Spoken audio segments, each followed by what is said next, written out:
Hey guys! Welcome to our vlog! I'm Bobs. I'm Percy. I'm Jeffrey. And today we're exploring Colon Street, the oldest street in the Philippines. Join us as we dive into its rich history, vibrant economy, governance, iconic landmarks, and unique customs and traditions. Let's go! Colon Street was established in 1565 by Miguel Lopez de Caspi. He's a Spanish conquistador, and this street is named after Christopher Columbus, as this street is a historical journey of the Cebu, which shows this place of trade, cultural exchange, and commerce. Colon was once a bustling hub for fashionable shops, theaters, and offices, and it was the center of trade and industry. Even today, it remains a vital part of Cebu's economy, brimming with small businesses and street vendors. So, hi guys, I'm with Miss Rosel Morales, and here we are in Colon Street. And as you can see, she is a street vendor here in Colon Street. So, Miss, ang una rin ako napangutana kay, unsa ka kadugay diri gabaliga sa Colon Street? Naninda ko sugod kuan mga 18 ako nagtinda na ko. Kung may kay katong nag-pandemic, then kay clearing. Dako kay kausaban kay ang halin lahi na basta una ug karon. Sa imo wala po kay napatayan ka ng mga maro pud ka nang manguha sa mga bigay. Mga kanang mga kawatan. Naa jud na. Dili na siya mawala. Una kana yung mga bag atubangan na. Hindi mo kaila sa mga mangunuot. Kay di man sila may lang kay mag-formal man sal.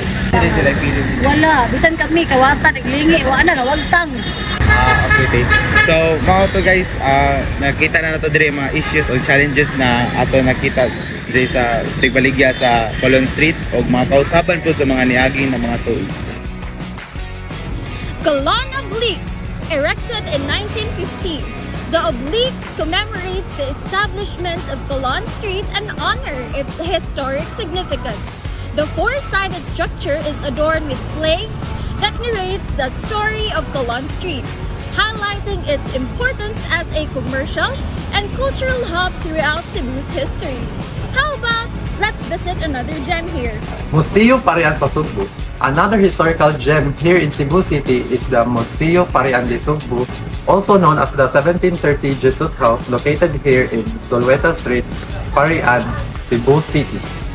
This museum showcases the colonial history of Cebu and the influence of Spanish and Chinese culture. So we're here with a tour guide from the Jesuit House Museum.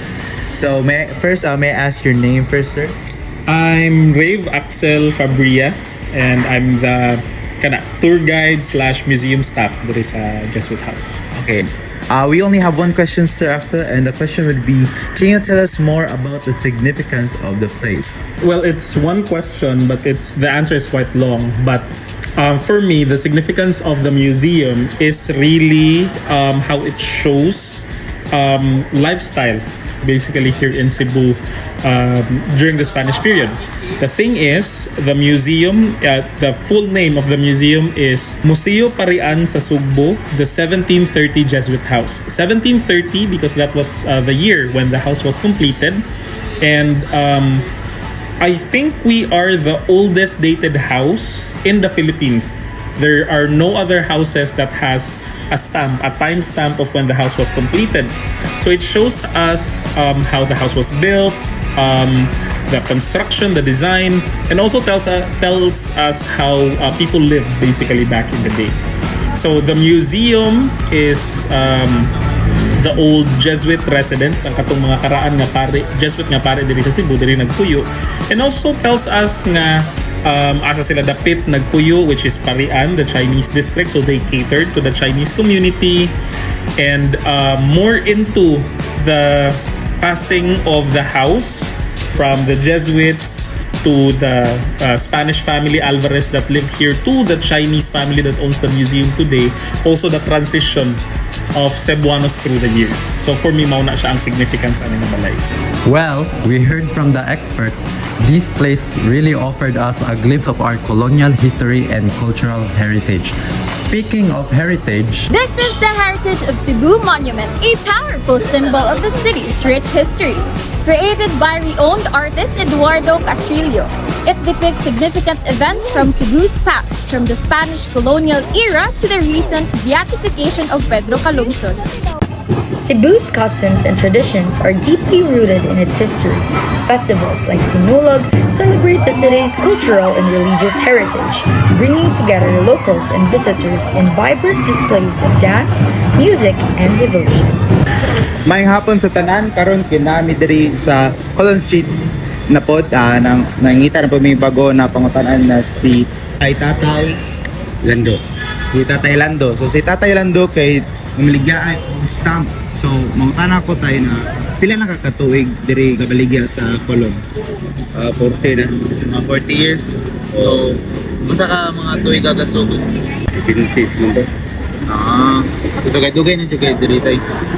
So usa sa basta pangutana tayo kay unsa mga kausaban nimo pagbaligya diri sukad sa pagsugod pag-antod karon. Mga kausaban. Layo na yung sabat.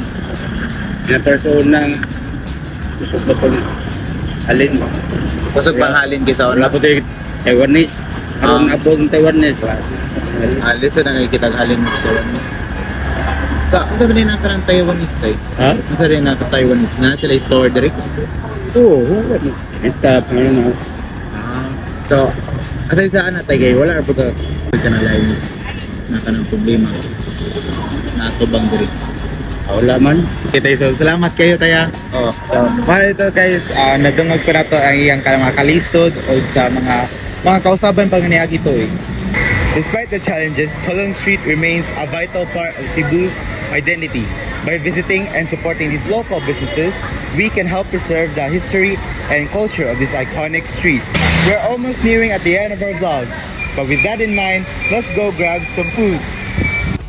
Hey everyone, today we're exploring Cebu City's most historic and vibrant landmarks in the Carbon Market. So, let's get started. Here we are at the Carbon Market, the oldest and largest market in Cebu City. This bustling marketplace has been a central part of the community since the pre-colonial era.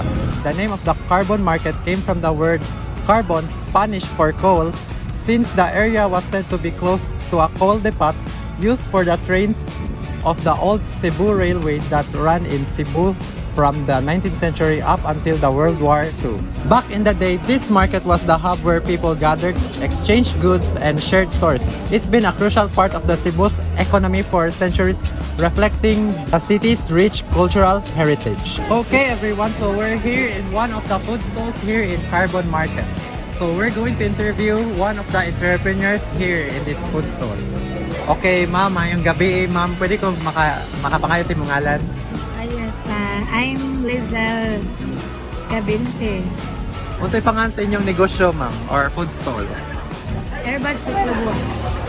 Pila mo katuig ari, ma'am, nagkuan?